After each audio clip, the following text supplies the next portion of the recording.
This short tutorial shows how to buy shares of Fluor Corp using the ticker FLRUS on NASDAQ and explains the basic steps in clear terms. This is an educational guide and not financial advice. You need a broker to trade stocks, and we use eToro as an example to demonstrate the process.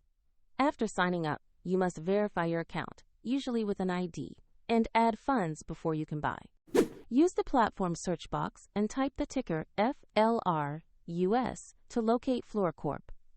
Select the matching NASDAQ listing to open the official stock page.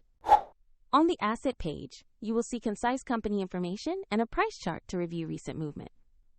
Confirm the company name and FLRUS ticker to ensure you have the correct stock. To buy, click Invest or Trade.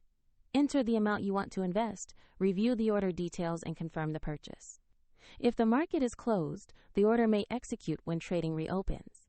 And if funds are insufficient, the platform will prompt you to add money before confirming.